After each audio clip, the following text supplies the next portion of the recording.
बिस्मिल्लाहिर्रहमानिर्रहीम। अस्सलाम वालेकुम। आप देख रहे हैं इनोवेटिव कंप्यूटर साइंस क्लब और मैं हूं आपता लतीफ़। उम्मीद है आप सब खैरियत से होंगे।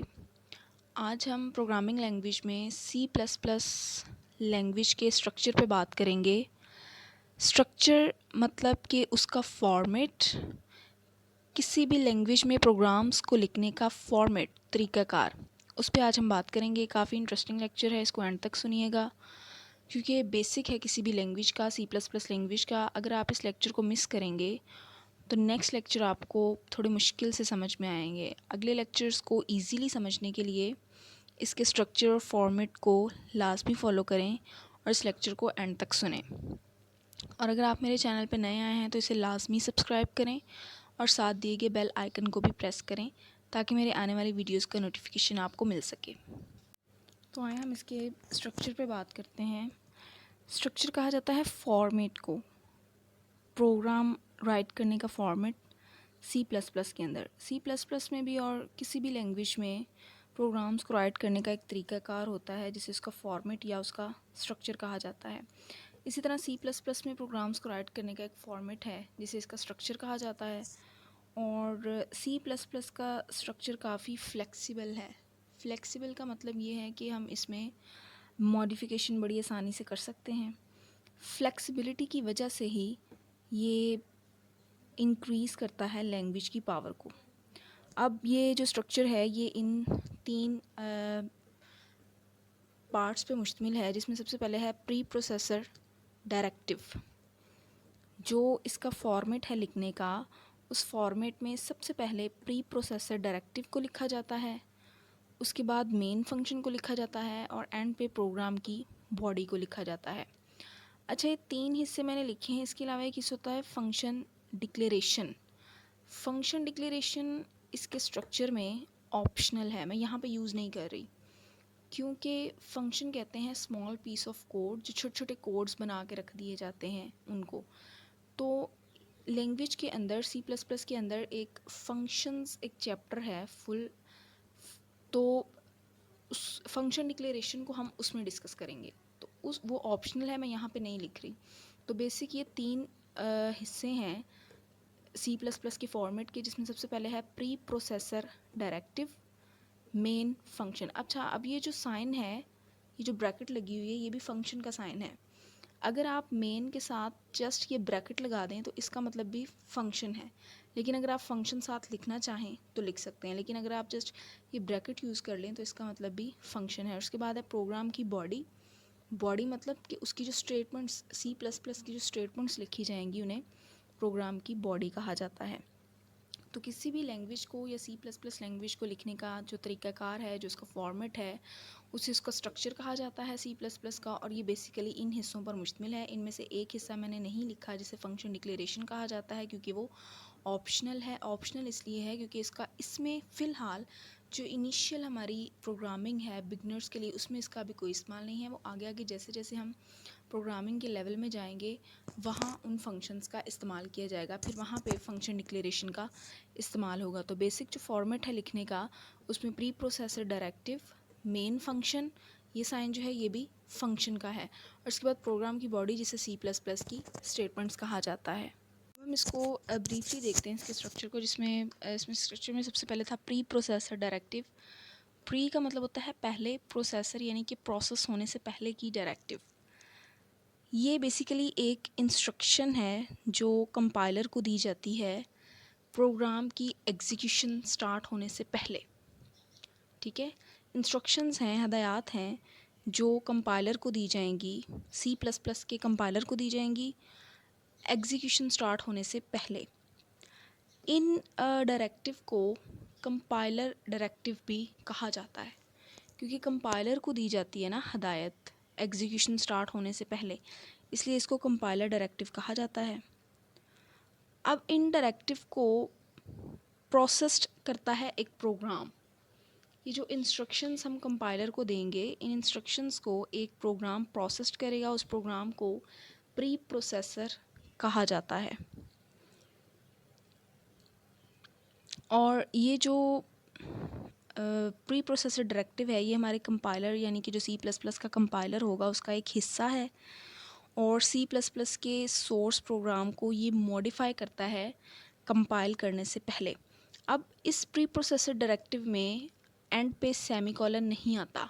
अब मैंने आपको बताया कि रूल्स होते हैं किसी भी लैंग्वेज को लिखने के, उन रूल्स में प्री प्रोसेसर डायरेक्टिव के एंड पे सेमीकोलन का इस्तेमाल नहीं किया जाएगा। प्री प्रोसेसर डायरेक्टिव एक साइन से स्टार्ट किया जाएगा, उस साइन को हैश का साइन कहा जाता है। यानी जब आप इसके फॉर्मेट में सी प्लस प्लस के स्ट्रक्चर में प्री प्रोसेसर डायरेक्टिव को लिख रहे होंगे तो उसका स्टार्ट हैश साइन से किया जाएगा। और ये जो डायरेक्टिव्स हैं ये प्रोग्राम के टॉप पे लिखी जाती हैं। जैसे स्ट्रक्चर है ना, जैसे हम अपनी बॉडी का स्ट्रक्चर देखें तो हमें पता है सबसे पहले हमारा सर है, फिर गर्दन है, फिर हमारी बॉडी है और उसके बाद नीचे हमारी लेग्स हैं और फिर पाँव हैं। अब अगर इस स्ट्रक्चर को आगे पीछे कर दिया जाए तो हम इंसान तो नहीं लगेंगे। इस तरह इस लैंग्वेज का एक स्ट्रक्चर है जिसमें सबसे टॉप पे जो लिखा जाता है वो है प्री प्रोसेसर डायरेक्टिव।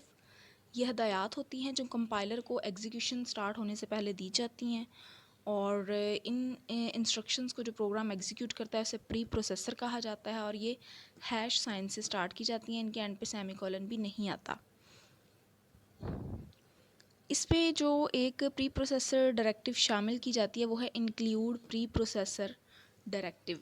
इंक्लूड जो हम नॉर्मली लैंग्वेज में वर्ड यूज़ करते हैं इसका मतलब होता है शामिल करना। अब इसका हम सिंटैक्स देखते हैं। सिंटैक्स कहते हैं रूल।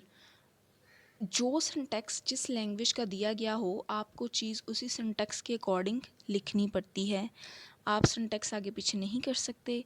सिंटैक्स अगर आप चेंज करेंगे तो आपका एक एरर जनरेट हो जाएगा जिसे सिंटैक्स एरर कहा जाएगा। इसके अलावा मैंने आपको बताया था कि C plus plus case sensitive language है, यानी वो स्मॉल और कैपिटल लेटर्स को अंडरस्टैंड करती है। तो ये अगर इंक्लूड प्री प्रोसेसर डायरेक्टिव अगर हमने लिखनी हो तो उसका सिंटैक्स ये होगा, जैसे मैंने बताया कि ये हैश साइन से स्टार्ट की जाती है, हैश का साइन लगाया जाएगा। चूँकि हम इंक्लूड की बात कर रहे हैं डायरेक्टिव की तो इंक्लूड लगा दिया जाएगा, उसके बाद ये ब्रैकेट लगाई जाएगी और iostream, I for input, O for output, input output stream dot h. ये जो डॉट है ये एक्सटेंशन है। आपने कभी कोई वीडियो या कोई पिक्चर वगैरह डाउनलोड करते हुए देखा होगा कि जब हम उसे डाउनलोड कर रहे होते हैं तो उसका पिक्चर का एक नेम होता है, ठीक है, जब हम डाउनलोड करते हैं, और उसके साथ उसके आगे एक्सटेंशन लिखी होती है जैसे JPG, JPEG, ठीक है। तो एक्सटेंशन ये बताती है कि ये फ़ाइल किस टाइप की है। सेम इसी तरह इसमें जब हम ये हेडर फाइल लगाएंगे, हेडर फाइल इसको इसलिए कहा जाता है क्योंकि हेड है ये टॉप पे लिखी जाती है, प्रोग्राम पे टॉप पे लिखी जाती है, इसलिए इसको हेडर फाइल कहा जाता है, ठीक है ना। तो हम प्रोग्राम में प्री प्रोसेसर डायरेक्टिव के अंदर एक हेडर फाइल शामिल कर रहे हैं आयो स्ट्रीम नाम की, इनपुट आउटपुट स्ट्रीम। यानी कि हम जब प्रोग्राम स्टार्ट करते हैं तो उसमें हमने इनपुट फंक्शन भी परफॉर्म करना है और उसमें आउटपुट फंक्शन भी परफॉर्म करना है। वो सारे फंक्शन इस हेडर फाइल में मौजूद हैं। ये हेडर फाइल हम लगा रहे हैं प्री प्रोसेसर डायरेक्टिव के अंदर, और ये H.H इसकी एक्सटेंशन है जो ये बताती है H फॉर हेडर फाइल। तो एक्सटेंशन हो जब किसी चीज़ की, किसी फ़ाइल की, तो वो उसकी टाइप के बारे में बताती है। तो ये प्री प्रोसेसर डायरेक्टिव है जिसमें हैश का साइन लगाया जाता है, ठीक है। स्टार्ट करना है इसको हैश के साइन से, फिर इंक्लूड यानी कि हम शामिल कर रहे हैं कौन सी हेडर फाइल, वो हेडर फाइल यहाँ पे लगा दी जाएगी विद एक्सटेंशन। चूँकि प्री प्रोसेसर डायरेक्टिव में हेडर फाइल का जिक्र आ रहा है तो हम थोड़ी सी बात हेडर फाइल पे कर लेते हैं। हेडर फाइल कलेक्शन है स्टैंडर्ड लाइब्रेरी फंक्शंस का। अब ये फंक्शंस जो हैं वो मुख्तलिफ़ किस्म के टास्क परफॉर्म करते हैं, यानी हर चीज़ का अपना एक फ़ंक्शन है और उस फंक्शन की एक ये लाइब्रेरी है जिसे उन हेडर फाइल्स में रख दिया गया है, ठीक है। जैसे अगर हम देखें तो हमारी एक लाइब्रेरी फ़र्ज़ कर लेते हैं, सपोज़ कर लेते हैं किसी यूनिवर्सिटी में एक लाइब्रेरी है। उस लाइब्रेरी में क्या है कि ब्लॉक्स बना दिए जाते हैं, यानी इंग्लिश डिपार्टमेंट का अलग से ब्लॉक है, पोर्शन है physics, chemistry, bio, computer science, तो अलग अलग उनके पोर्शंस बना दिए जाते हैं और वहाँ से हम जाके अपनी ज़रूरत की बुक जो है वो ले सकते हैं। तो इस तरह हेडर फाइल बेसिकली कलेक्शन है डिफरेंट लाइब्रेरी फंक्शंस का। एक प्रोग्राम के अंदर बहुत सारी हेडर फाइल्स हम लगा सकते हैं और हर हेडर फाइल का अपना एक फंक्शन है, अपना एक पर्पस है। यानी अगर हमने इनपुट और आउटपुट का फंक्शन परफॉर्म करना है तो उसके लिए हमें आयो स्ट्रीम हेडर फाइल लगानी पड़ेगी, I for input, O for output, ठीक है। डिफरेंट प्री डिफाइंड इसके अंदर फंक्शन होते हैं। प्री डिफाइंड का मतलब क्या है कि पहले से डिफ़ाइन किए गए, यानी कि रेडीमेड फंक्शंस अवेलेबल हैं। हमने क्या करना है कि सिर्फ उन फंक्शंस को कॉल करना है। कंपाइलर उन फंक्शन का नेम देख के उसकी हेडर फाइल के पास जाएगा। अब अगर तो हम फंक्शन प्रोग्राम के अंदर कॉल कर रहे हैं लेकिन उसकी हेडर फाइल नहीं लगा रहे, तो हमारा प्रोग्राम एग्जीक्यूट नहीं होगा, हमें एरर जनरेट कर देगा। ठीक है, तो जब भी किसी फंक्शन को प्रोग्राम के अंदर लगाना है, उसकी हेडर फाइल ऊपर लगाना लाजमी है। जब भी किसी फंक्शन को आपने कॉल करना है प्रोग्राम के अंदर, उसकी हेडर फाइल लगाना ज़रूरी है। लेकिन अगर आप कोई हेडर फाइल लगा लेते हैं, उससे मुतलका नीचे फंक्शन नहीं लगाते, तो इससे आपको किसी किस्म का कोई एरर नहीं आएगा। लेकिन अगर आप कोई फंक्शन नीचे कॉल कर रहे हैं लेकिन उसकी हेडर फाइल मौजूद नहीं है, क्योंकि वो प्री प्रोसेसर डायरेक्टिव है ना, तो कंपाइलर को ये बताना है एग्जीक्यूशन से पहले कि ये इसकी हेडर फाइल है। तो जब वहाँ पे उस फंक्शन की हेडर फाइल मौजूद नहीं होगी तो आपका प्रोग्राम एग्जीक्यूट नहीं करेगा।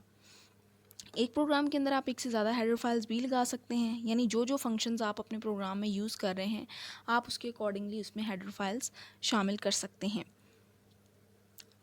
अब फंक्शन को कॉल करने से पहले उसकी हेडर फाइल लगाना ज़रूरी है, और हेडर फाइल की एक्सटेंशन क्या है? .h। ये देखें, डॉट, जो डॉट के बाद लगाया जाता है वो उसकी एक्सटेंशन को रिप्रेजेंट करता है। तो h फॉर हेडर, ये उसको रिप्रेजेंट कर रहा है। और उससे पहले प्री प्रोसेसर डायरेक्टरी में हमें ये इंक्लूड का वर्ड लगाना पड़ता है।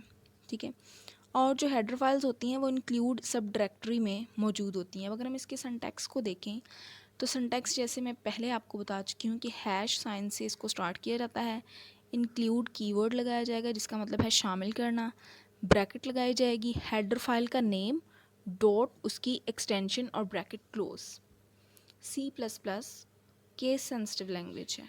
ठीक है, हैश का sign, include keyword, bracket start, header file का नेम यानी जो फाइल आप लगाना चाह रहे हैं, डॉट और उसके बाद उसकी एक्सटेंशन लगाएंगे। ठीक है, एक तो ये फॉर्मेट है हेडर फाइल को ऐड करने का। दूसरा फॉर्मेट ये है कि आप इस ब्रैकेट की जगह पे डबल कोटेशन मार्क्स का यूज़ कर सकते हैं। अगर आप ब्रैकेट नहीं लगा रहे तो आप यहाँ पे डबल कोटेशन मार्क्स इस्तेमाल कर सकते हैं। इसकी एग्जांपल अगर आप देखें तो hash include double quotation marks start iostream.h double quotation marks and. तो इसके एंड पे प्री प्रोसेसर डायरेक्टिव के एंड पे सेमी कॉलन का इस्तेमाल नहीं होगा। देखिए मैंने यहाँ पे सेमी कॉलन नहीं लगाया। तो ये हेडर फाइल थी। हेडर फाइल को प्रोग्राम में लास्ट में इंक्लूड किया जाता है अगर हम उससे रिलेटेड कोई फंक्शन नीचे कॉल कर रहे हैं। अगर कोई फंक्शन नीचे कॉल किया गया हो लेकिन उसकी हेडर फाइल शामिल ना हो तो प्रोग्राम एग्जीक्यूट नहीं होगा, एरर जनरेट करेगा। लेकिन अगर हेडर फाइल शामिल है, उसका प्रोग्राम शामिल नहीं है, तो इससे आपके प्रोग्राम की एग्जीक्यूशन पे कोई असर नहीं पड़ेगा। आप जिस तरह की चाहें हेडर फाइल्स शामिल कर सकते हैं। जैसे इनपुट आउटपुट के लिए ये iostream है। इसके अलावा अगर आप कोई मैथमेटिकल फार्मूला अप्लाई करना चाह रहे हैं इसमें, तो आप math.h के नाम से एक हेडर फाइल है वो शामिल कर सकते हैं। ठीक है, मकसद ये कि आप जिस तरह का भी कोई फंक्शन अपने प्रोग्राम में लगाना चाहेंगे उसकी हेडर फाइल ऊपर लगानी ज़रूरी है। ठीक है, चूँकि ये प्री प्रोसेसर डायरेक्टिव है, इसके फॉर्मेट का हिस्सा है।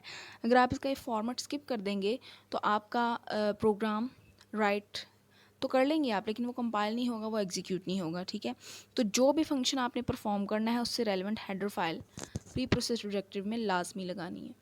अब हम बात करते हैं इसके फॉर्मेट के नेक्स्ट पार्ट पे, जो है मेन फंक्शन। जैसे मैंने बताया कि जो साइन है ये भी फंक्शन को रिप्रेजेंट करता है। अगर आप मेन के साथ जस्ट ये लगा दें तो इसका मतलब भी फंक्शन ही है, फंक्शन लिखने की आपको ज़रूरत नहीं है। तो main function basically starting point है C++ का। ठीक है, और जब प्रोग्राम को हम रन करते हैं तो कंट्रोल जाता है इस मेन फंक्शन के पास, और इसमें मौजूद जितनी भी स्टेटमेंट्स होती हैं उनको एग्जीक्यूट करना स्टार्ट कर देता है। मेन यानी कि एक अहम हिस्सा है ये प्रोग्राम का, इसको लिखना ज़रूरी है। ठीक है, इसके बगैर आपका जो प्रोग्राम है वो नामुकम्मल है। हर प्रोग्राम में मेन फंक्शन का होना ज़रूरी है। अगर आप मेन फंक्शन अपने प्रोग्राम में नहीं लिखते तो आपका प्रोग्राम कंपाइल तो हो सकता है, ठीक है, लेकिन वो एग्जीक्यूट नहीं हो सकता। तो ये जो है वो फॉर्मेट का एक लाजमी जुज़ है।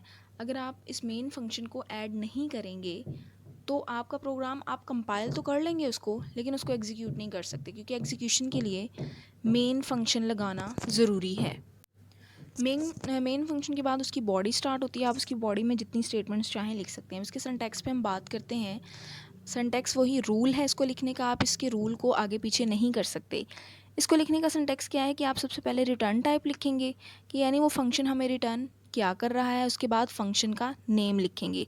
ये इसका सिंटेक्स है और ये इसकी एग्जांपल मतलब कि ये मेन फंक्शन आपने प्रोग्राम में इस तरह राइट करना है। जैसे मैंने बताया कि रिटर्न टाइप, तो रिटर्न टाइप कौन सी है? Void, VOID। अच्छा, आप इसमें स्पेल भी आगे पीछे नहीं कर सकते क्योंकि मोस्टली जब हम प्रोग्रामिंग कर रहे होते हैं तो बेध्यानी में स्पेल आगे पीछे हो जाते हैं। जैसे आई पहले लिख दिया, ओ बाद में, या इधर आई पहले लिख दिया, ए बाद में लिख दिया। तो इससे क्या होता है कि हमारा एक एरर आ जाता है और सम टाइम इन एरर्स को फाइंड करना काफ़ी मुश्किल होता है क्योंकि डिटेक्ट तो कर देता है हमें कंपाइलर, लेकिन हम उसे नहीं ढूंढ पाते कि हमारा एरर कहाँ पे है। तो इसलिए इन स्पेलिंग्स को आपने ध्यान से ठीक तरीके से लिखना है। तो मेन फंक्शन का सिंटेक्स क्या है? Return type. रिटर्न टाइप है वॉइड। वॉइड ये एक डाटा टाइप भी होती है और वैसे वॉइड का मतलब है कि नथिंग, यानी मेन फंक्शन हमें अभी कुछ रिटर्न नहीं कर रहा, ठीक है। उसके बाद है फंक्शन का नेम। हम फंक्शन का नेम लिखेंगे। फंक्शन का नेम क्या है? मेन। और उसके बाद ये है ब्रैकेट। यहाँ पे हम लिखते हैं पैरामीटर्स, वो वैल्यूज़ जो हम फंक्शन को देते हैं। तो मेन फंक्शन में हम ना तो कोई पैरामीटर दे रहे हैं और ना वो हमें कोई वैल्यू रिटर्न कर रहा है, तो इसलिए वॉइड मेन और ये आगे ब्रैकेट लगा दी जाएगी। ये सिंटैक्स है और ये इसकी एग्जाम्पल है। अक्सर बच्चे इस चीज़ को मिक्सअप कर देते हैं, उन्हें पता नहीं चलता कि सिंटैक्स क्या चीज़ है और एग्जाम्पल क्या चीज़ है। हमेशा आप हेडिंग ध्यान से दें कि इस चीज़ को सिंटैक्स कहा जा रहा है और इस सिंटैक्स में जो चीज़ पुट की जा रही है वो उसकी एग्जाम्पल है। रिटर्न टाइप क्या है? वॉइड। वॉइड का मतलब है नथिंग, हम कुछ नहीं ले रहे मेन फंक्शन से। फंक्शन नेम क्या है? मेन, ठीक है।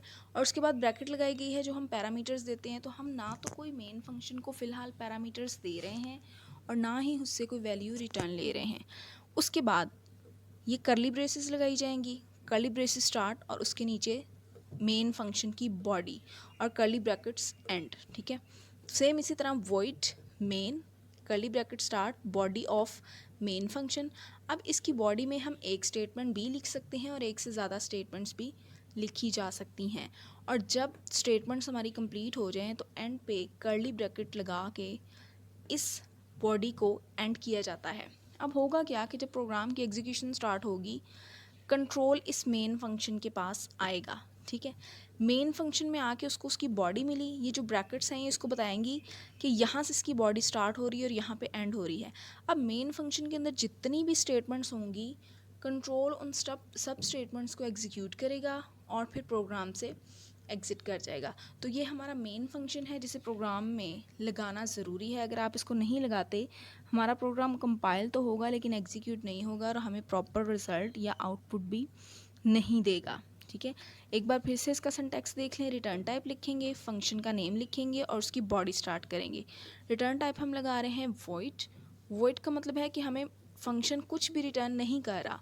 फंक्शन का नेम है मेन और ये ब्रैकेट्स जो हैं वो पैरामीटर्स जो हमने उसको देने होते हैं, तो हम कोई पैरामीटर्स को फ़िलहाल नहीं दे रहे। तो void main, curly bracket start और उसके बाद इसकी बॉडी और ब्रैकेट्स एंड। तो ये है फॉर्मेट C++ का और उसमें हमने बात की मेन फंक्शन पे।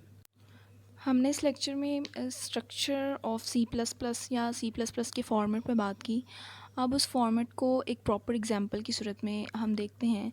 इस फॉर्मेट में हमने सबसे पहले देखा pre processor directive. Pre processor directive जो हैश साइन से स्टार्ट की जाती हैं, उसके बाद इंक्लूड कीवर्ड लगाया जाता है और ये ब्रैकेट लगाने के बाद हम इनपुट आउटपुट स्ट्रीम और डॉट और उसके बाद उसकी एक्सटेंशन लगाएंगे, यानी हेडर फाइल है ये, ठीक है। तो ये इतना जो हिस्सा है ये इसका प्री प्रोसेसर डायरेक्टिव है जिसे हम C++ के प्रोग्राम में लिखेंगे, ठीक है। उसके बाद उसका जो अगला फॉर्मेट का हिस्सा था वो था मेन फंक्शन। तो मेन फंक्शन में हम लिख रहे हैं वॉइड मेन, उसके बाद इसकी कर्ली ब्रेसेस स्टार्ट हो जाएंगी। ये ओपनिंग ब्रेसेस हैं, ठीक है। ओपनिंग ब्रेसेस और ये क्लोजिंग ब्रेसेस। ओपनिंग और क्लोजिंग ब्रेसेस के दरमियान में जितनी भी स्टेटमेंट्स होंगी उन्हें बॉडी ऑफ C++ या C++ की स्टेटमेंट्स कहा जाएगा। इसके लिए हम यहाँ पे सबसे पहले एक ऑब्जेक्ट यूज़ कर रहे हैं COUT, COUT आउट। ये ऑब्जेक्ट है, ये एक फंक्शन है जो हमें स्क्रीन पे आउटपुट प्रिंट करवाने के लिए इस्तेमाल किया जाता है।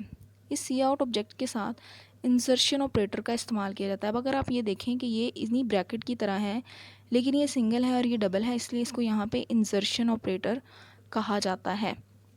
ये एक सी आउट ऑब्जेक्ट है।